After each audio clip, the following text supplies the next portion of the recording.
नवाज शरीफ साहब दोबारा से एक स्टार्ट लेना चाह रहे हैं, वज़ीर आज़म की कुर्सी जो है वो संभालना चाह रहे हैं। इस टाइम पे नवाज शरीफ साहब के ऊपर नजरें टिका के बैठे हुए कि ये बंदा क्या करता है। खान ने टफ टाइम दिया अपने ऑपोजिशन पार्टीज को और खान ने अवाम को पॉलिटिकली अवेयर बहुत किया है। बच्चे बच्चे में इस टाइम पे खान का जो ऑब्जेक्टिव है बच्चे बच्चे को पता है। एक नई शुरुआत नवाज शरीफ साहब के एंड से होगी, अंडर द टेबल डील होगी और उस तरह नवाज शरीफ साहब के ऊपर जो मुकदमात हैं वो सारे के सारे हट जाएंगे और नई शुरुआत होगी। राब्ते जजेस वगैरह के साथ और एस्टेब्लिशमेंट के साथ भी हो रहे हैं और इनकी नाअहली जो है वो रिवर्स हो जाएगी। 22 न्यूज की वीडियोस देखने के लिए हमारा चैनल सब्सक्राइब करें। अस्सलाम वालेकुम नाज़रीन, मैं हूं आपके मेज़बान कवल अमानत और आप देख रहे हैं 22 न्यूज़ HD। नाज़रीन, इस वक्त हमारे फ्रेम में मौजूद हैं सर इरज और इनके इंट्रोडक्शन की बात की जाए तो ये मशहूर और मरूफ टैरो का रीडर होने के साथ साथ पामिस्ट भी हैं और एस्ट्रोलॉजर भी हैं। आज हम लोग गुफ्तगू करने जा रहे हैं नवाज शरीफ के रिलेटेड, क्योंकि जब से नवाज शरीफ साहब वापस आए हैं मुल्क पाकिस्तान में तब से जो है वो उनके बारे में गुफ्तगू चल रही है कि जी वो इलेक्शन कैंपेन स्टार्ट करते हैं,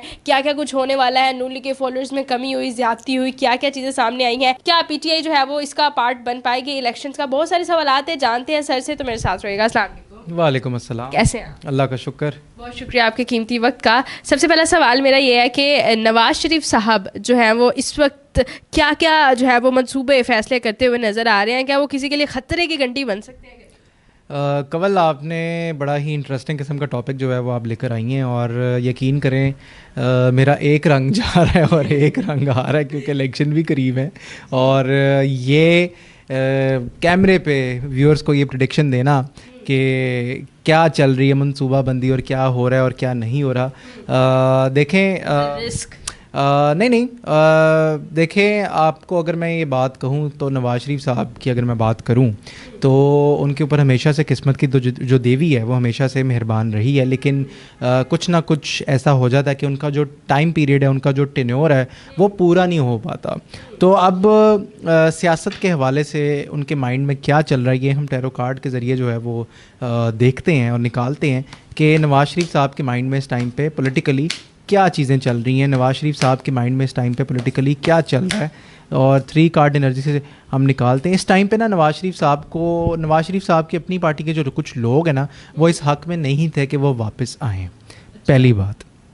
दूसरी बात ये कि नवाज शरीफ साहब दोबारा से एक स्टार्ट लेना चाह रहे हैं, वज़ीर आज़म की कुर्सी जो है वो संभालना चाह रहे हैं और इनकी ट्रैवलिंग जो है वो आना जाना इनका अब लगा रहेगा। अच्छा, मतलब अभी भी वो गैर मुल्की दौरे पे जाए करेंगे और ये बहुत जल्द मीडिया में कोई एक ख़बर जो है ये चलाएंगे। नून लीग की तरफ से कोई एक ख़बर आएगी जो कि कुछ टाइम के लिए डिले हुई है, लेकिन कोई ना कोई ख़बरें आती हुई नज़र आएंगी। अभी नवाज शरीफ साहब जो हैं वो अभी थोड़ा सा सोच विचार करके उनकी क्या स्ट्रैटेजी, इलेक्शन तक इधर ही हैं, क्या स्ट्रैटेजी होनी चाहिए, उनकी मनसूबाबंदी क्या होनी चाहिए, किस तरह का रद्द अमल जो है वो करना चाहिए नून लीग को, अभी इनके ऊपर जो है अभी उनको कोई क्लैरिटी नहीं है क्योंकि आसपास के कुछ जो लोग हैं वो इस टाइम पे नवाज शरीफ साहब के ऊपर नज़रें टिका के बैठे हुए हैं कि ये बंदा क्या करता है। लेकिन नवाज शरीफ साहब ने जो है वो अपना जो आने वाला मूव है वो हिडन रखा हुआ है। अभी मेरे ख्याल से कोई ना कोई रैली भी निकल सकती है जो यहाँ पे आ रही है, एनर्जी जो यहाँ पे दिख रही है वो अपने जल्द से जुलूस दोबारा से स्टार्ट होंगे। जल्द से जुलूस होते हैं तो किस कदर वो कामयाबी जो है वो देखेंगे, ये हम टैरो कार्ड से देख लेते हैं कि अगर नून लीग वाले अगर जल्द से जुलूस करते हैं तो कामयाबी किस तरह की मिलेगी, नून लीग वाले अगर जल्द से जुलूस करते हैं तो कामयाबी किस तरह की रहेगी। नून लीग वालों को बहुत मेहनत करनी पड़ेगी नून लीग वालों को और इस टाइम पे कोई एक फ़ैसला जल्द से जुलूस से, मेरे ख्याल से इलेक्शन जो ओवरसीज़ पाकिस्तानी का जो वोटिंग राइट था जो ECP ने छीन लिया था तो उसके ऊपर भी गौर व फिक्र जो है नून लीग वाले कर रहे हैं। इस टाइम पे कोई ना कोई फ़ैसला जो है वो हो रहा है कि हमें अब अगला स्टेप जो है वो क्या करना चाहिए। इस पाकिस्तानियों में ज़्यादातर हमें PTI के फॉलोअर्स नज़र आते हैं या फिर PMLN के? देखिए, मैं पहली बात बताता चलूँ कि मैं बिल्कुल भी किसी भी पॉलिटिकल पार्टी के साथ नहीं हूँ, मैं न्यूट्रल होकर बात करूँगा। खान ने टफ़ टाइम दिया अपने ऑपोजिशन पार्टीज़ को और ख़ान ने अवाम को पॉलिटिकली अवेयर बहुत किया है। बच्चा बच्चा जानता है कि हम क्या चोर हैं, या नारे वगैरह जो लगते हैं, तो बच्चे बच्चे में इस टाइम पे खान का जो जज्बा है, खान का जो ऑब्जेक्टिव है, वो बच्चे बच्चे को पता है।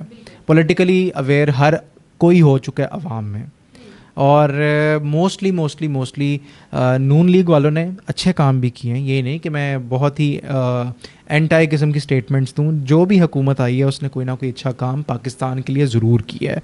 लेकिन नून लीग इस टाइम पे थोड़ा सा तंगी का शिकार नज़र आ रही है कि नवाज शरीफ जी उन्होंने इलेक्शन की कैंपेन को कैसे लेकर चलना है।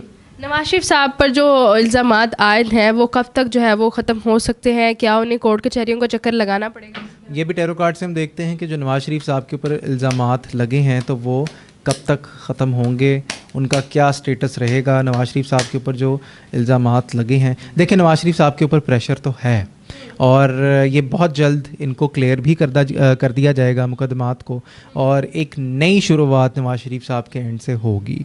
इस टाइम पे बाहर की जो ताकतें हैं, बैरून मुल्क की जो एजेंसीज़ हैं, वो भी इन्वॉल्व्ड हैं इस सारे सिलसिले में, और कोई ना कोई एक मिड ग्राउंड सोल्यूशन जो है नवाज शरीफ साहब को दिया जाएगा, और वो एक्सेप्ट कर लेंगे, और कोई ना कोई अंडर द टेबल डील होगी, और उस तरह नवाज शरीफ साहब के ऊपर जो मुकदमात हैं वो सारे के सारे हट जाएंगे, और नई शुरुआत होगी। नवाज शरीफ शुरुआत होगी। पॉलिटिकली देखा जाए तो कहा यह जाता है कि जी कोर्ट्स की तरफ से कि वो ताहयात नाअहल है, तो क्या ऐसा है कि उनकी नाअहली रिवर्स? ये भी हम देख लेते हैं कि नवाज शरीफ साहब की नाअहली जो है वो रिवर्स होगी। क्या नवाज शरीफ साहब की नाअहली जो है वो रिवर्स होगी? क्या नवाज शरीफ साहब की नाअहली रिवर्स होगी? बिल्कुल होगी जनाब। ये देखिए, मैंने आपको बात की थी कि अंडर द टेबल कोई ना कोई गुफ्तगू, कोई ना कोई बातचीत जो है वो चल रही है, और ये मैं व्यूअर्स को दिखाता चलूँ। जो सेकंड कार्ड मेरे पास आया है 3 ऑफ पेंटिकल्स का, तो इसमें कोई ना कोई राब्ते जजेस वगैरह के साथ और इस्टेब्लिशमेंट के साथ भी हो रहे हैं, और इनकी नाअहली जो है वो रिवर्स हो जाएगी। नवाज शरीफ साहब इक़्तिदार में आती है तो मुईशत कहाँ नज़र आती है? देखते हैं कि पाकिस्तान की जो इकॉनमी है वो बेहतर हो जाएगी नवाज शरीफ के आने से। वैसे तो अल्लाह के चाहने से होना है, लेकिन आगे आने वाले वक्त में क्या पाकिस्तान की इकॉनमी बेहतर होती हुई नज़र आती है? बिल्कुल बेहतर होती हुई नज़र आती है। पैसा आएगा, बाहर से भी पैसा आएगा, और डील होगी। और मैं व्यूअर्स को ये बताता चलूँ कि पाकिस्तान का जो अदद है वो 8 है, और अगर हम 2024 को देखें तो 2 + 0 + 2 + 4 8 बनता है। तो 8 को सूट करता है, और मेरे ख़्याल से जो 2024 का साल है पाकिस्तान के लिए वो बेहतरीन साल होगा इंशाल्लाह, अल्लाह ने चाहा तो। बहुत शुक्रिया जी, आपके कीमती वक्त हमारे साथ मौजूद है सर एरज, और बड़े इंपॉर्टेंट जो है वो हाईलाइटेड केस पर हम लोगों ने गुफ्तगू की, बड़े हाईलाइटेड टैग पर, अगर मैं कहूँ कि पर्सनालिटी पर गुफ्तगू की, जो कि इस वक्त हर जगह स्क्रॉल अप किए जा रहे हैं, और बड़ी बड़ी प्रेडिक्शन जो है वो देखने को मिली है। और नवाज शरीफ साहब एक स्ट्रॉन्ग पोजीशन में नजर आते हैं, लेकिन इनके मुताबिक कार्ड्स की एनर्जी के मुताबिक थोड़े प्रेशराइज्ड भी हैं। और आप क्या समझते हैं कि जैसे इलेक्शन कैंपेन स्टार्ट होती है, मुल्क की सूरत हाल कैसी रहने वाली है, और आखिर आप किसको वोट देने वाले हैं? कमेंट सेक्शन में ज़रूर बताएगा। इसी के साथ अपनी मेज़बान को दीजिए इजाज़त। अल्लाह निगहबान।